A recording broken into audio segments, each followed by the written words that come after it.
They didn't see the man I was, only the color of my skin. One glance, a cold smirk, and I was told to leave, as if I didn't belong. But they had no idea what was coming next. Polished marble floors gleamed under the warm glow of chandeliers, their crystal facets catching the light like tiny stars. Tables draped in crisp white linens were adorned with elegant floral arrangements. Soft classical music floated through the air, mingling with the quiet murmur of patrons enjoying their meals.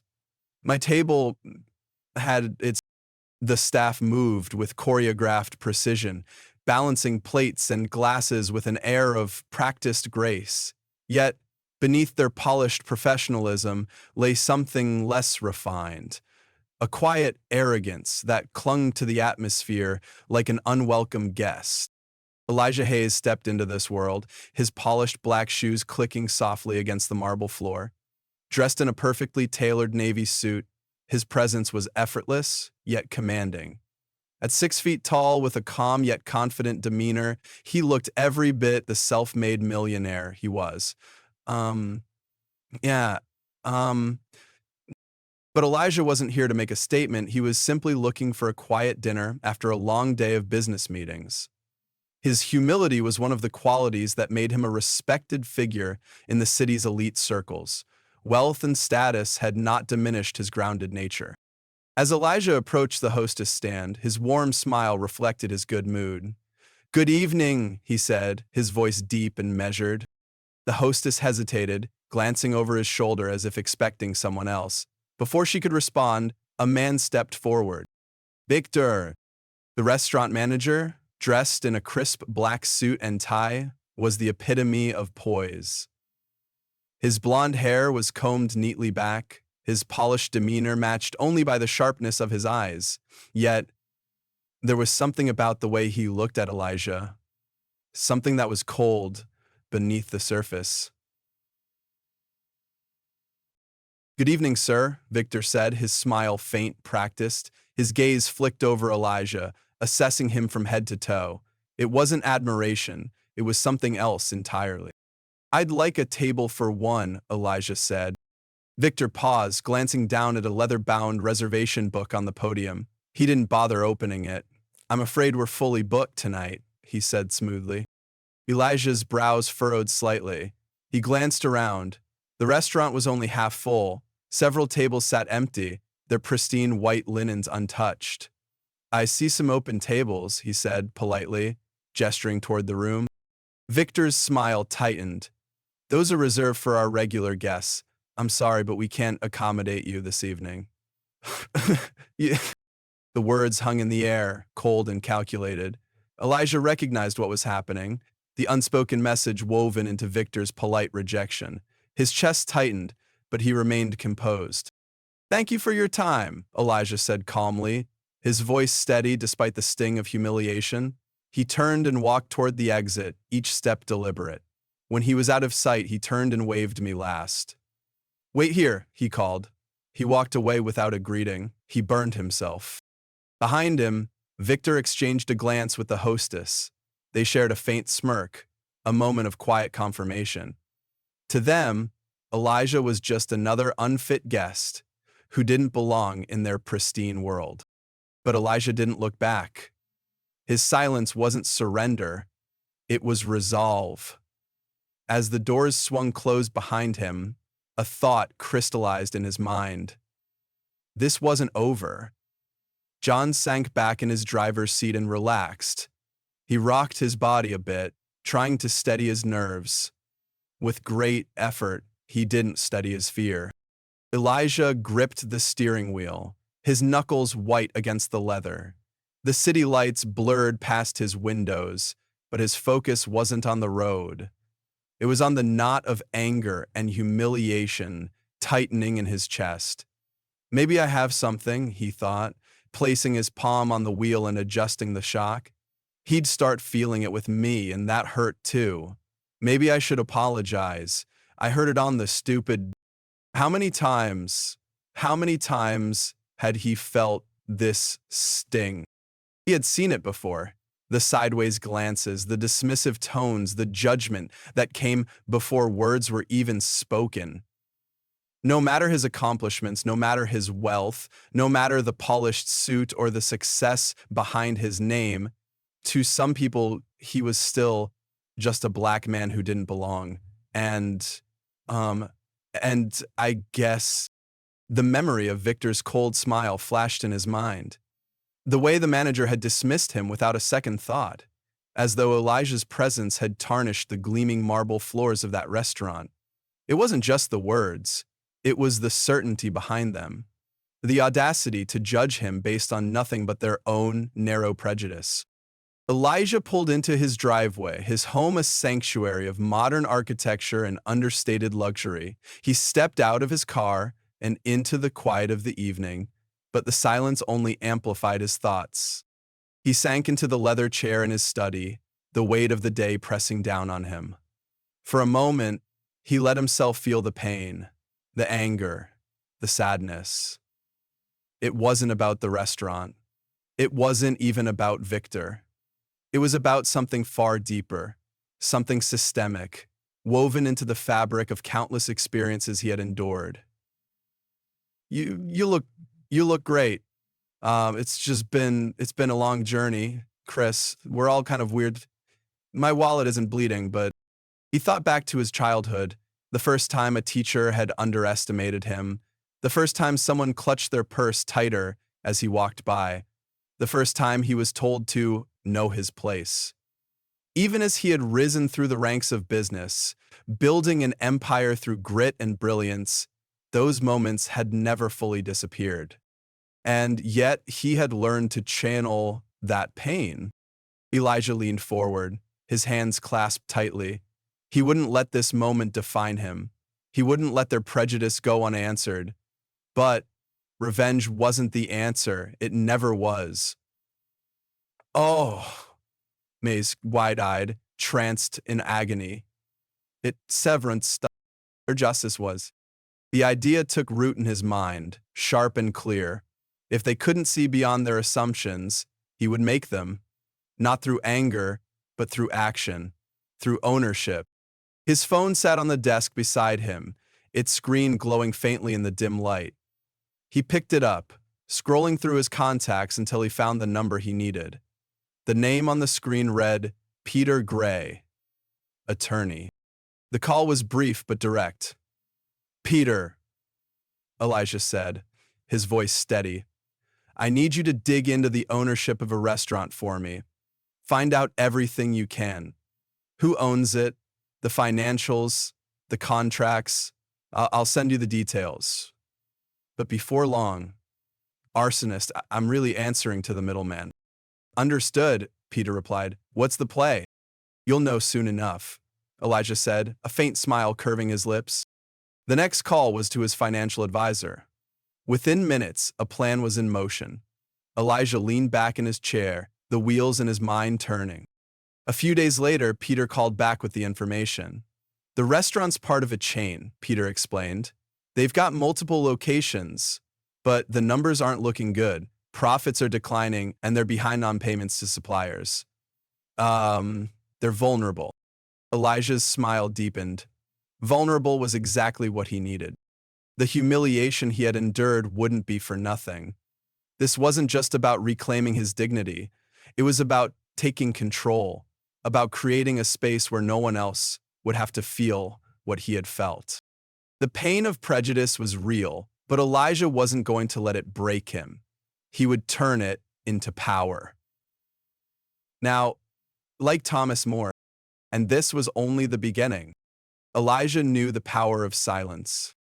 While others might react with anger or demand apologies, he moved quietly, no press conferences, no public statements, just action, calculated, deliberate, and precise.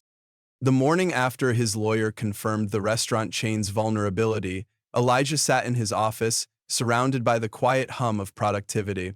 His assistant placed a thick stack of documents on his desk, financial reports, ownership records, and supplier contracts.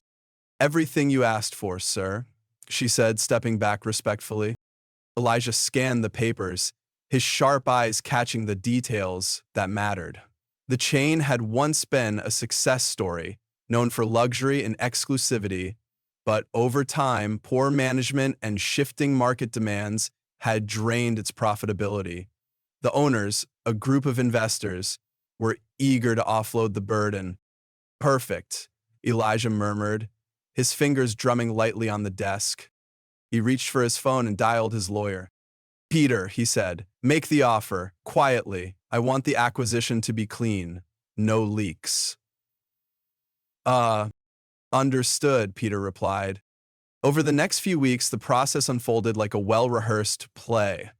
Elijah stayed in the background, orchestrating every move. His team negotiated with the current owners, reviewing every financial detail, every contract, and every liability. The numbers worked in his favor. In conference rooms filled with suits and ties, Elijah's representatives sat at polished tables, their expressions calm and unwavering. Every question was answered, every concern addressed. There was no room for error. As the deal neared completion, Elijah attended one of the meetings in person, his presence commanding but understated. He listened as the owners discussed the chain's declining performance, their tone filled with resignation. End of A Letter to Andrew Arnold, written by J.E. Keefe. It's been tough, one of them admitted, shaking his head. We've been bleeding money for months. Elijah nodded, his face unreadable. Let's turn that around, he said simply. A few days later, the papers were signed.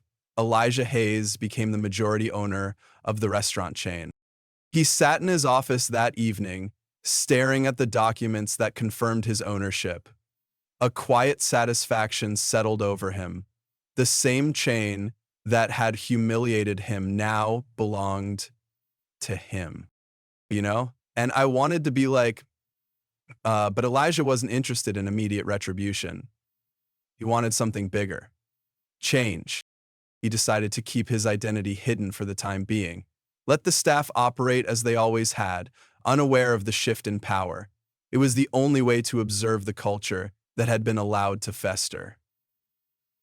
Sure, I'm sorry, but yeah. Elijah began touring the restaurants, his presence inconspicuous. He dressed simply, blending in as much as a millionaire could. He wanted to see the reality behind the polished image.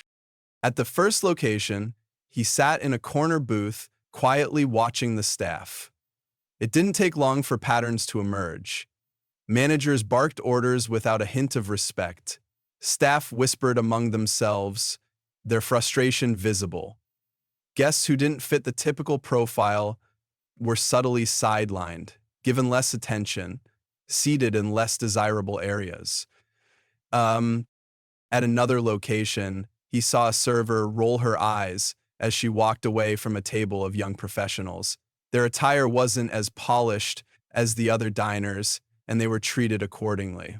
So, this is Elijah's observations confirmed what he already knew. The problem wasn't just Victor or one restaurant. It was systemic. Arrogance and prejudice had seeped into the very foundation of the business. At the final restaurant on his list, Elijah decided to observe the staff meeting.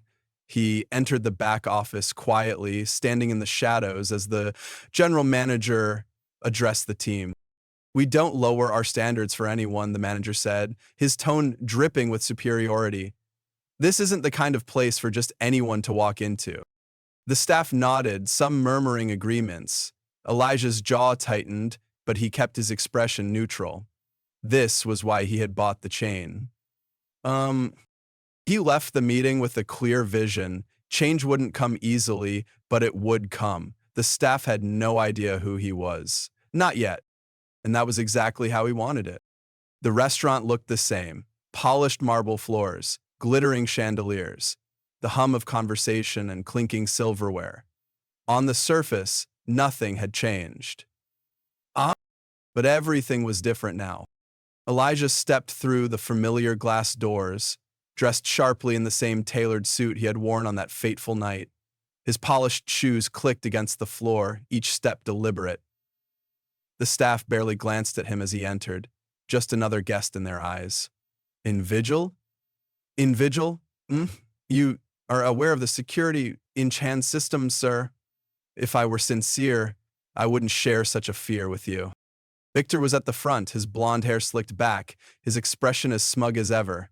His sharp eyes swept over Elijah with the same dismissive glance he had given weeks ago. Recognition didn't register. Uh, Good evening, sir, Victor said, his tone polite but detached. Can I help you? It could definitely be somebody walking through the locals, he noticed. Elijah smiled faintly. I'm here for a meeting. Victor's brow furrowed. I'm sorry, but we don't allow non-staff into private areas. Elijah tilted his head slightly. I think you'll want to make an exception this time. Victor's patience began to wane. I'm afraid that's not possible. If you don't have a reservation, call your staff to the boardroom, Elijah interrupted, his voice calm but commanding. Now! Something in his tone made Victor pause. There was no hesitation, no uncertainty. Reluctantly, Victor picked up the phone and relayed the message, his confusion evident. The boardroom was filled with murmurs as the staff gathered. Servers, hosts, kitchen workers, and managers shuffled into the room, their conversations a mix of curiosity and annoyance. Why had they been called here in the middle of a busy evening? Victor stood near the head of the table, arms crossed, clearly irritated. His sharp gaze darted toward Elijah, who sat at the far end of the table, calm and composed. Elijah's voice calm, forced composure. Can we get started? Victor asked, his tone impatient. What exactly is this about? Elijah leaned forward slightly, resting his elbows on the table. The room fell silent as he spoke. This meeting is about change, he said simply. Victor frowned. What kind of change? Elijah's gaze locked onto him, unflinching. Ownership. The word hung in the air, heavy and unexpected. Confused glances passed between the staff. Victor chuckled nervously, shaking his head. What does that have to do with us? He asked. Elijah straightened, his calm demeanor unshaken. It has everything to do with you. I am the new owner of this restaurant.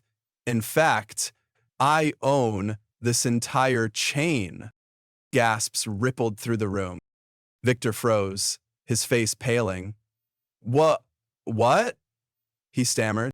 Elijah let the silence linger for a moment, his words sinking in. Then he continued, his voice steady.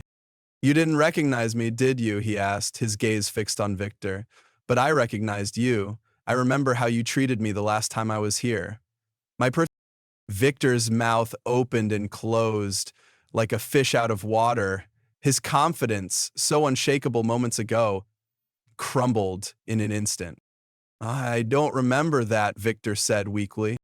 Elijah raised an eyebrow. Let me remind you, you told me there were no available tables, even though the room was half empty. You dismissed me without a second thought. Do you remember now? Stymied? Daniel raised an eyebrow. Victor's cheeks flushed red. The murmurs among the staff grew louder, some exchanging uneasy glances. It was a misunderstanding, Victor stammered. I didn't mean what? Elijah interrupted, his tone sharp but controlled. Didn't mean to assume I didn't belong here. Didn't mean to judge me based on my appearance. Or didn't mean to get caught. The room went silent again, the weight of Elijah's words settling over everyone. Victor swallowed hard, his usual arrogance replaced by desperation. I was just following protocol, he said weakly. Protocol, Elijah repeated, his voice laced with quiet intensity. Is it protocol to treat someone with disrespect? To make assumptions about who they are and what they're worth? Elijah was silent. Then he leaned forward still further, terrified to see Maddie's hand. Victor didn't respond. He couldn't. Elijah rose from his seat, his presence commanding. This restaurant and every other location in this chain will no longer operate under the values you've displayed. We're going to build something better, something fair, something that treats every guest and employee with respect.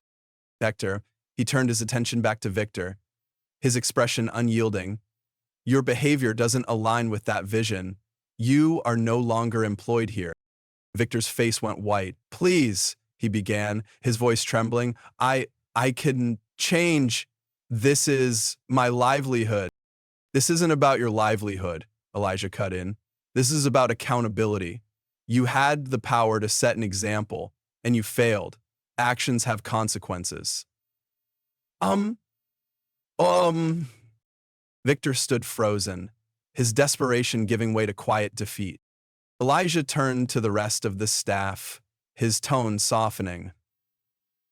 For those of you willing to embrace this change, there will be opportunities for growth.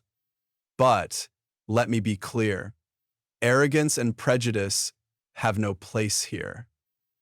The room remained silent, the weight of the moment heavy. Elijah gave one final glance at Victor, then walked out of the boardroom. Behind him, the staff began to murmur again, their voices low and uncertain. Change had arrived, and there was no turning back. The morning after the meeting, Elijah sat in his office, a cup of black coffee steaming beside him. Stacks of papers and reports cluttered the desk, each one a piece of the puzzle he was assembling. This wasn't just about a restaurant chain anymore. It was about building something meaningful, something that would stand as a testament to fairness and respect. Um, uh, low. The first step was clear, dismantling the toxic culture that had taken root. Elijah began by introducing mandatory sensitivity training for all employees. The program wasn't just a formality, it was designed to challenge ingrained biases and foster empathy. Trainers from diverse backgrounds were brought in, sharing real stories of discrimination and resilience. In one session, a server from another location raised her hand hesitantly. "I'd never thought about how my tone might make someone feel unwelcome," she admitted. Her voice trembled, but her sincerity was evident. Could I help you, man? I don't know how else to explain these torments that Elijah attended many of these sessions, quietly observing from the back of the room. He knew change wouldn't come overnight, but every moment of reflection he witnessed felt like a step forward. The hiring process also underwent a transformation. Resumes were reviewed with a focus on potential and passion rather than arbitrary qualifications. Recruitment campaigns targeted underrepresented communities, ensuring opportunities reached those who had been excluded for too long. In staff meetings, Elijah emphasized one thing above all: respect. He wanted every employee to feel valued, regardless of their position. He made it clear that no one, from the kitchen staff to the general managers, was above the principles he was building this company on. For some, the changes were a breath of fresh air. A young hostess, who had once felt invisible, found herself promoted to a leadership role. "This is the first time I feel like my voice matters," she told Elijah during a one-on-one meeting. Elijah made it a point to interact personally with the staff. He visited each restaurant, sitting down with employees over coffee or in casual break room conversations. "What's working?" he'd ask. "What's not?" In one meeting, a dishwasher shared an idea for improving efficiency in the kitchen. Elijah listened intently, then turned to the general manager. "Make it happen," he said simply. Moments like these sent ripples through the chain.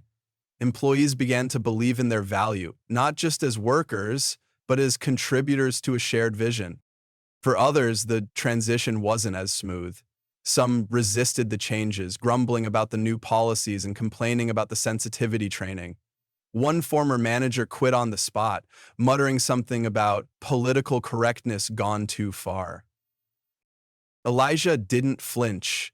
He knew not everyone would embrace the new culture, and he was prepared to let those unwilling to adapt walk away. The mission was bigger than appeasing dissenters. When Elijah leaned back to look out the window, Kobe turned toward him. Customers began noticing the changes almost immediately. The once cold and distant atmosphere gave way to warmth and approachability. Servers greeted guests with genuine smiles, and hosts made a point of ensuring everyone felt welcome. Uh, a longtime customer approached Elijah one afternoon while he was quietly observing from the bar. "I've been coming here for years," the man said, his voice filled with emotion. "It feels different now. Better. Whatever you're doing, keep doing it." Huh. "Whatever you're doing," pronounced the man. But not everyone welcomed the shift. A small group of patrons, accustomed to the exclusivity the restaurant once represented, expressed their displeasure. One even left a scathing online review, calling the changes unnecessary and accusing the restaurant of catering to the wrong crowd. Elijah read the review and smiled. The criticism was proof that the culture was shifting. He didn't want a restaurant that catered to prejudice. He wanted a place where everyone could feel they belonged. Within months, the chain's transformation became the talk of the city. The restaurants were thriving, not just financially, but in spirit. Employees who had once clocked in and out with indifference now took pride in their work. Guests, both old and new, filled the tables, their conversations blending into a symphony of diversity and connection. Elijah walked into one of the newly revamped locations on a busy Friday evening. The air buzzed with energy. Families laughed over shared meals, couples toasted to special occasions, and servers moved with a purpose that went beyond the job. He spotted a young boy at a corner table, staring wide-eyed at the chandelier above him. His parents, clearly not accustomed to dining in such a setting, beamed as they watched him marvel at the space. It was moments like this that made every challenge worth it. He's writing my journal. The restaurant chain wasn't just a business anymore. It was a symbol, a place where people of all backgrounds could come together and feel seen. Elijah had set out to create change, and now he could see it taking root. He found his boyfriend, he found Hannah's Done by the Band, and it really was a moment. I had never done anything like that before. As he stepped outside into the cool night air, Elijah paused to reflect. This was just the beginning. The real work was ensuring that this new culture endured, not just in his restaurants, but in the hearts of everyone who stepped through their doors. It started with a single headline: Black Millionaire Transforms Restaurant Chain After Facing Discrimination. The story quickly spread, lighting up news feeds and dominating morning broadcasts. News anchors recounted the events with a mix of disbelief and admiration. "A story of resilience and justice," one reporter began, her voice steady. "Elijah Hayes, a self-made millionaire, turned humiliation into empowerment by acquiring and transforming the very restaurant chain that once dismissed him." Clips of Elijah walking through one of his restaurants, shaking hands with employees and interacting with diners, played across screens nationwide. The visuals were striking. A calm, composed man radiating quiet strength. Soon, Elijah was invited for interviews. Sitting across from seasoned journalists, he recounted his journey. He spoke not with bitterness, but with purpose. "I didn't do this to prove a point," he said during one segment. "I did it to create something better. Discrimination doesn't just hurt individuals, it weakens communities. We can't thrive if we're constantly tearing each other down." The interviewer leaned forward, captivated. "And what's your message to those who might be facing similar challenges?" Elijah smiled faintly. "Use every setback as an opportunity. Don't let someone else's prejudice define your worth. Rise above it." The impact of his words rippled far beyond the screen.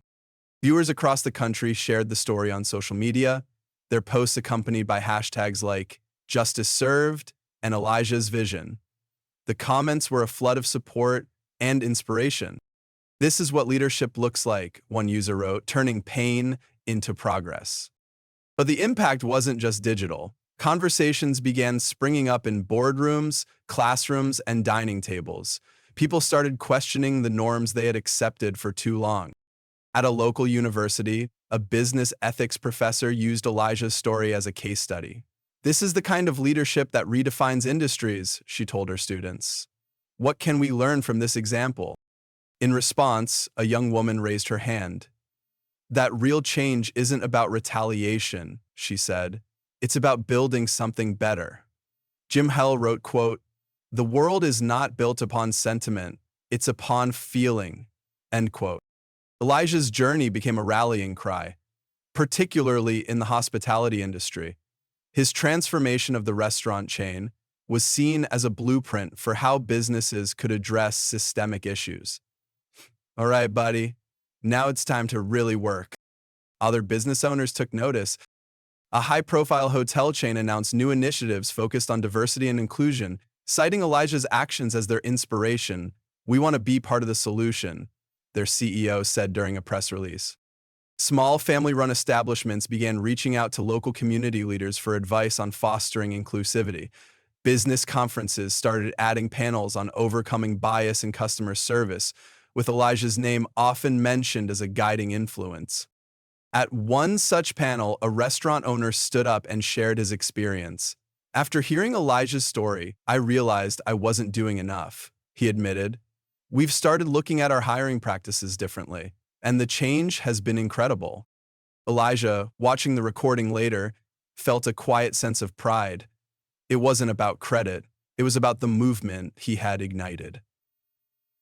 Uh, Even within his own restaurants, the transformation continued to grow. A customer wrote an open letter to the chain praising the welcoming atmosphere and the diverse staff. "I used to avoid places like this," the letter read, "but now I feel like I belong." Elijah's team displayed the letter in the lobby of every location, a tangible reminder of what they were building. Beyond the restaurants, Elijah expanded his efforts. He partnered with local organizations to launch mentorship programs for young entrepreneurs from underrepresented communities. He started hosting workshops, sharing insights on resilience, leadership, and creating inclusive spaces. He realized he was plaguing my life as an entrepreneur. He started creating inclusive spaces. At one workshop, a young man approached Elijah afterward, his voice trembling with emotion. "I've always wanted to start my own business," he said, "but I didn't think someone like me could do it. After hearing you speak, I know I can." Elijah placed a hand on his shoulder. "You absolutely can," he said firmly. "And when you do, make it something that lifts others up." As the weeks turned into months, the ripple effects of Elijah's actions showed no signs of slowing. Communities once divided by prejudice began finding common ground. Businesses once stagnant in their practices began to evolve. And individuals once silenced by doubt found their voices. The fact that our world today is more full of people than it's ever been. Elijah's story wasn't just about one man overcoming adversity. It was about the possibility of transformation within industries, communities, and individuals. Looking out over a bustling restaurant on a busy Saturday night, Elijah saw the evidence everywhere. Guests of all backgrounds dined together, sharing meals and laughter. Employees, once apprehensive about the changes, now worked with pride and purpose. "Fali Iyazi was behaving like a young man," replied Elijah. This was what success looked like, not just in numbers, but in impact. Elijah knew there was still more to do, but for now, he allowed himself a moment to appreciate the journey so far. The ripple had become a wave, and it was just the beginning. Victor's fall was swift. Word of his dismissal spread quickly through the industry. A manager once known for his arrogance and authority had been unceremoniously removed, his behavior exposed. For someone who thrived on power, the loss was devastating. He applied for other management roles, but doors closed before he could even step through them. The whispers followed him. He was fired for discrimination. The label stuck, tarnishing his once pristine reputation. And suddenly, he was in the role of commander. Victor's confidence crumbled. The man who had once stood tall and smug now spent his days in quiet desperation, scrolling through job boards and attending interviews that ended with polite rejections. It wasn't just the loss of his position that haunted him. It was the memory of Elijah standing calm and composed as he recounted the moment Victor had dismissed him without a thought. Late one evening, Victor sat at his kitchen table, a cold cup of coffee in front of him. For the first time, he allowed himself to think, really think, about the choices he had made. He remembered the countless faces he had dismissed, the arrogance he had wielded like a weapon, and for the first time, he felt the weight of those actions. Elijah, meanwhile, stood at the window of his office, watching the city lights flicker against the night sky. The chain's transformation was well underway, and the results were evident. Profits were up, employee morale was high, and the restaurants were filled with a vibrancy they had never known before. He thought back to the night he was turned away. The humiliation had been sharp, but it was no longer the defining memory. Now, it was the journey that stood out, the steps he had taken to turn pain into progress. It wasn't just about proving a point or claiming ownership. It was about building something better, something that others could look to and believe in. The first wave of community vaccines rolled out into the country that helped get critical care and free communities, waiting to see whether the science babed it off. Sitting at his desk, Elijah pulled out a notebook he kept for moments of reflection. He flipped through the pages, each one filled with thoughts, ideas, and lessons learned. At the top of a fresh page, he wrote, "Change begins with courage." And then, yes, oh wow, yes, courage begins with courage. For Elijah, the journey wasn't over. The restaurant chain was thriving, but it was only the beginning. He knew the fight against prejudice wouldn't end with one success. It was a continuous effort, one he was determined to carry forward. The restaurant chain had become more than a business. It was a beacon of hope. Articles and interviews celebrated its transformation, using it as an example of how businesses could be both profitable and principled. Other companies began adopting similar reforms, inspired by Elijah's story. At one of the restaurants, a young woman stood outside, staring at the sign above the door. She had read about Elijah in an article and wanted to see the place for herself. When she stepped inside, she was greeted with warmth and respect, a stark contrast to the experiences she had grown used to. This is what it should always feel like, she thought, smiling as a server led her to her table. Moments like this reminded Elijah why he had taken this path. It wasn't just about erasing prejudice. It was about showing people what was possible when inclusivity became the standard, not the exception. As Elijah closed his notebook, he glanced at a framed photo on his desk. It was of him and his parents, taken years ago at a family celebration. They had taught him resilience, humility, and the importance of standing up for what was right. He smiled, feeling their presence in the lessons he carried forward. This journey had been about more than justice. It had been about redemption, for himself, for those he had impacted, and even for those like Victor, who had to confront the ugliness of their own actions. The road ahead was long, but Elijah was ready.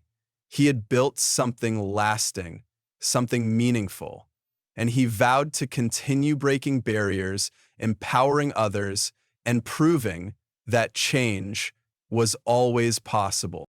The past couldn't be undone, but the future was his to shape. Man.